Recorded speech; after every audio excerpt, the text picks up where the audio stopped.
श्री कृष्ण चंद्राय नमः। नमस्कार दर्शक बंधु, पुनर्बार आपण मानंकु प्रणाम सह स्वागत करुछि। श्रीमद् भगवद गीतार ये अमृतमय आलोचना महाप्रभु कृष्ण चंद्रंकठु आमे शिक्षा लाभ करुछे। गुण तत्व कर्म तत्व गुण कर्मर विभाग निष्काम कर्म तत्वर अमृतमय फल सकाम कर्म तत्वर विषमय फल परिणाम किपरि संपूर्ण रूपे विपरीत धर्मी।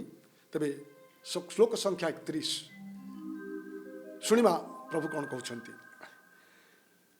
जे मे मतमिदं नित्यम् अनुतिष्ठन्ति मानवाः श्रद्धावन्तो न सूयन्तो मुच्यन्ते तेपि कर्मभिः। महाप्रभु कहते जे जे मे मतम इदम कले मम इतम अभिमतम मु जो निष्काम कर्म तत्व भितरे मोर जो अभिमत प्रस्तावना कली जो मत रखिदेली जे जे नराहा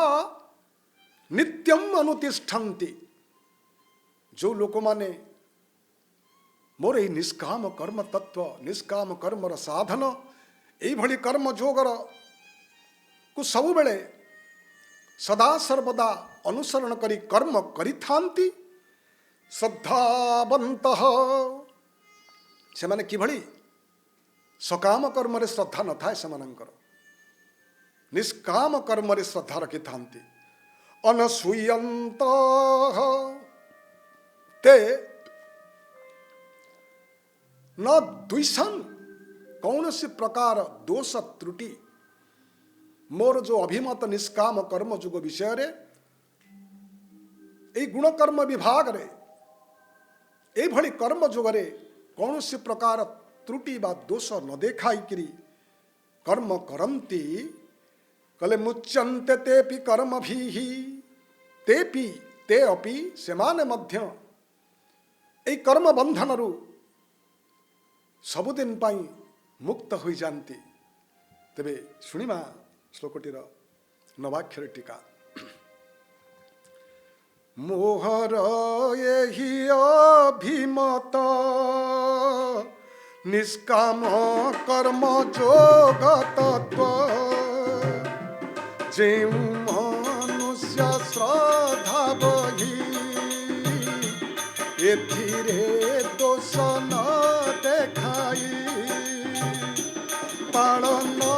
करंती नीति कर्म बंधन तारी जानती आसक्ति शून्य कर्म जोग देखाए मुक्तिर मार्ग गोविंद गोविंद गोविंद पदुगारुचि मकरंद से मकरंद पानकारी आनंदे बोला हरि हरि बोलानंदे कवार हरि। परवर्ती 32 श्लोक। जे त्वे ततभ्यसूयन्तो नानु तिष्ठन्ति मे मतम् सर्वज्ञान विमूढांस्तान् विद्धि नष्टान् अचेतसः। प्रभु पुणी सेई साधारण जो माने भगवद गीता प्रभुंकर ए अमृत वाणी उपदेश को अनुसरण करती नहीं भगवान जे अभिमत उपस्थापना करिछंती ताकू मानती नहीं कहले जेतु एतत् अभ्यस्वयन्तः जो माने एथिरे दोष त्रुटि देखै थांती जो माने कहते आहा भगवत गीता कहूची काम कर फल आशा कर नहीं किछि फल रे आशा न कर कर्म फल आशा जदि नथिबो जदि पैसा न पाइबी एतिकी काम कली एतिकी टंका आसीबो जदि मु न भाबी कर्म करिबी काहेकि कले एथिपई जो माने एथिरे दोष त्रुटि देखांती जे तु एतत अभ्यस्वयंत नानुतिष्ठन्ति मे मतम मम मतम मोर एई प्रस्तावना अभिमत को ते न अनुतिष्ठन्ति ते न अनुसरन्ति से माने अनुसरण करन्ति नाही मानन्ति नाही कले सर्वज्ञान विमूढ़ान तान कले समस्त ज्ञान शून्य से विमोहित लोक मानंकु सेई मानंकु विद्धि जान जान तू जान अर्जुन से मानंकु कले नष्टान अचेतस से नष्ट भ्रष्ट लोक मानंकु चेतना शून्य बुद्धिहीन लोक बोली कि तू जाने कहीं ना से माने निज तंटीरे निज देहरे ये कर्म बंधन डोरी की खूब जोर रे गोटे हलुआ गंठी पकेवा चेष्टा करुछंती निज तंटीटा को निजे बांधिबा चेष्टा करुछंती ए संसार कर्म जालारे निजको पकईकरी छटपट करने को चेष्टा करछंती तेणु से माने नष्ट भ्रष्ट नुहे तो कौन से लोक मानंकु नष्टान इति विधि नष्ट प्राय बोली मने कर यही मो शिक्षा अभिमत जे भावे दोष त्रुटि युक्त जे कर्म जोग तत्ववाणी बुझी न पारी हेयमणि विषया विश्व ज्ञाने बुड़ी कर्म नीति जे जाए हुड़ी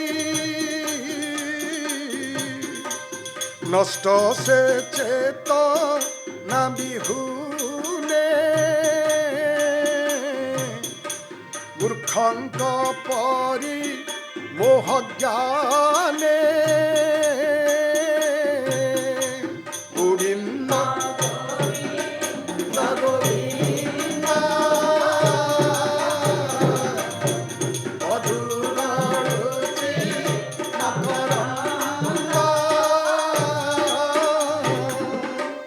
परवर्ती 33 श्लोक को जीवा सदृशं चेष्टते स्वस्याः प्रकृते ज्ञानवानपि प्रकृतिं यान्ति भूतानि निग्रहः किं करिष्यति कले सदृशं चेष्टते स्वस्याः स्वस्याः आत्मनः कले संसार रे सबु लोक माने निज निजर प्रकृते हे सदृशम चेष्टते निज निजर प्रकृति जन्मगत प्रकृति जन्मजात गुण जन्मरु जो गुण आनिकी आसीची सेही गुण रे निजको बांधिबा को चेष्टा करूची जने कलाकार जने वाद्यकार वाद्य बजेबा को सब बेले तत्पर तार कर्मजात जन्मजात गुण वाद्य कला जने गीतकार संगीत गीत पढ़ी परिवेषण करुची नृत्यकार नृत्य करुची तेणु ये होची प्रकृतिर गुण प्रत्येक लोक जन्मरु ए गुणटा को निज साथी आनिकी आसीची कले सेही भली निजर जन्मजात कर्म सदृशम सेही प्रकृति परी जी जो प्रकृति जो गुण आनीची से गुणर चेष्टा करके कर्म करिथांती प्रकृति जानती भूतानि तेणु निज निजर गुण प्रकृति की समस्त प्राणी माने जानती निग्रह किं करिष्यति निग्रह जह ग्रहीतुम न इच्छति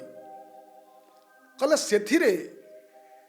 यही भली प्रकृतिर गुण कर्म रे जो कर्म मनुष्य करे ता देहरु निजको टाणी आनिले सी कण बाहर रही पारिबो जणे नृत्यकारिणी जणे संगीतकारिणी जणे वाद्यकारी एमानकर जो वाद्य रे तत्परता अछि कि जबरदस्ती ता सेई गुण कर्मरु निजको टाणी आनिकिरी अन्य गोटे कर्म नियोजित कले से केते दिन से कर्म करिवो कहले जबरदस्ती कौनसी भगवान गुण कर्म जन्मजात गुणर जो कर्म देइछन्ति से कर्मरु निजको केही बाहर करि पारिबेनी तेणु क्षत्रर धर्म होछि युद्ध करिबा अर्जुन तोर एई धर्म युद्धरु निजको केभे जबरदस्ती बाहर करने को चेष्टा करेनी इति अर्थ तेबे आजिर यही पर्याय को 33 श्लोक रे विराम दवा परवर्ती प्रभुंकर कौन निर्देश अच्छे आम मान प्रति अर्जुन प्रति श्लोक संख्या 34 रु शुणिमा से पर्यंत विदाय मागुछि। जय श्री जगन्नाथ, जय श्री कृष्ण।